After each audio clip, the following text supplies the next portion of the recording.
Hello friends, good morning. இன்றைக்கி முருங்கைக்காய் பலாக்கொட்டையை வச்சு ஒரு பொரியல் செய்ய போகிறேன். அது எப்படி செய்யுதுன்னு பார்க்கலாம் வாங்க. இப்போ கேஸ் பற்ற வச்சுட்டு கடாய் வச்சுக்கலாம். இந்த கடாய் காயட்டும். நம்ம எண்ணெய் ஊற்றிக்கலாம். இதுக்கு ஒரு பெரிய வெங்காயம் பொடியாக நறுக்கி வச்சுருக்கேன், ஒரு தக்காளி பொடியாக நறுக்கி வச்சுருக்கேன், ஒரு 4 முருங்கைக்காய், அப்புறம் ஒரு 10 பலாக்கொட்டையை ரெண்டாக கட் பண்ணி தோலெல்லாம் எடுத்து இந்த மாதிரி க்ளீன் பண்ணி வச்சுருக்கேன். இப்போ இதை எப்படி செய்யலான்னு பார்த்துடலாம் வாங்க.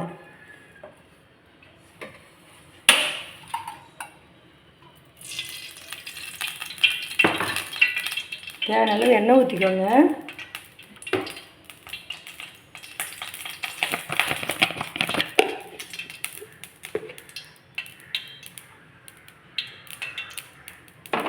நான் இப்போ தாளிப்பு வடகம், வெங்காய வடகம் தான் போட போகிறேன். நீங்கள் கடுகு உளுத்தம் பருப்பு போட்டாலும் போட்டுக்கலாம்.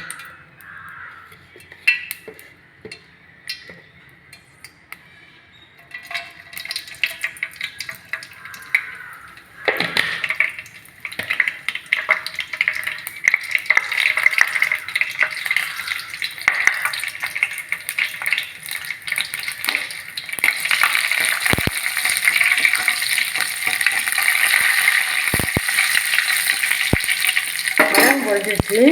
இப்போ கருவேப்பிலை சேர்த்துக்கலாம், வெங்காயம் சேர்த்துக்கலாம், இப்போ தக்காளி சேர்த்துக்கலாம்,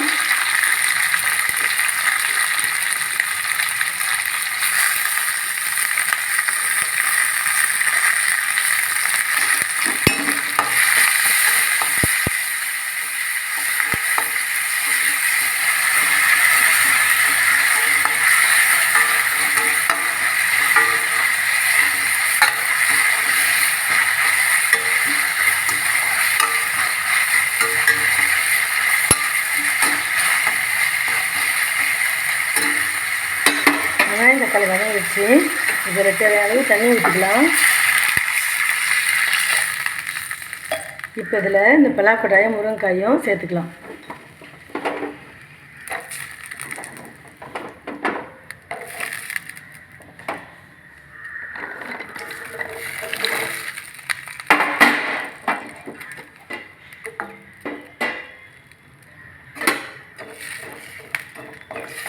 இப்போ காய் முழுகிற அளவுக்கு தான் தண்ணி ஊற்றிருக்கிறேன்.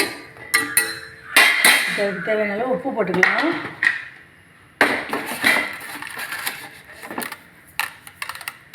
நான் கல் உப்பு தான் போடுறேன்.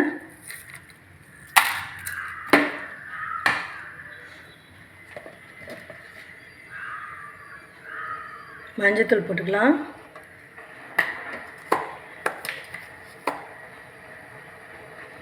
ஒரு டீஸ்பூன் கார மிளகாத்தூள்,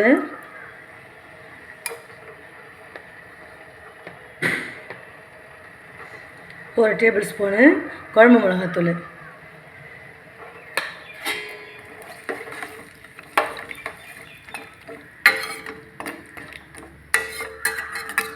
அவ்வளோதான் ஃப்ரெண்ட்ஸ். ரொம்ப சிம்பிளான ஒரு பொரியல், ரொம்ப நல்லாயிருக்கும். பலாக்கொட்டை சீசனில் இந்த மாதிரி பலாக்கொட்டை, முருங்கைக்காய், கத்திரிக்காய் 3 சேர்த்து பொரியல் பண்ணலாம். கத்திரிக்காய் எனக்கு கொஞ்சம் அலர்ஜி, ஸ்கின் அலர்ஜி, அதனால் நான் சேர்க்கலை. முருங்கைக்காயும் பலாக்கொட்டையும் தான் சேர்த்துருக்கேன். ரொம்ப நல்லாயிருக்கும். இது மாதிரி நீங்கள் ஒரு செஞ்சு பாருங்கள். பலாக்கொட்டையும் முருங்கைக்காயும் வெந்து தனியெல்லாம் சுண்டி வரட்டும், நம்ம பார்க்கலாம். இந்த வீடியோ உங்களுக்கு பிடிச்சிருந்தா லைக் பண்ணுங்கள், கமெண்ட்ஸ் பண்ணுங்கள், ஷேர் பண்ணுங்கள். ப்ளீஸ் என் சேனலை சப்ஸ்கிரைப் பண்ணுங்கள். அப்போ தான் நான் போடுற வீடியோ உடனுக்குடன் உங்களுக்கு நோட்டிஃபிகேஷன் வரும். என் சேனலை சப்போர்ட் பண்ணுங்கள். Thank you friends. நீங்கள் கமெண்ட்ஸும் லைக்கும் பண்ணாதான் எனக்கு அடுத்தடுத்த வீடியோ போடுறதுக்கு ஆர்வமாக இருக்கும். தேங்க்யூ. இது காய் வெந்தவனே திருப்பி பார்க்கலாம் நம்ம. இங்கே பாருங்கள் ஃப்ரெண்ட்ஸ், பொரியல் நல்லா சூப்பராக ரெடி ஆகிடுச்சு. பலாக்கொட்டையெல்லாம் நல்லா மாவு மாதிரி வெந்திருக்கு பாருங்கள், நல்லாவே வெந்திருக்கு.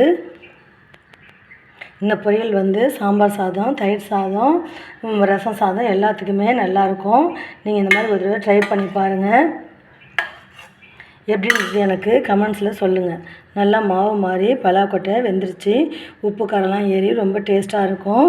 பலாக்கொட்டை கிடைக்கிறப்ப இந்த மாதிரி செஞ்சு பாருங்கள். Thank you friends.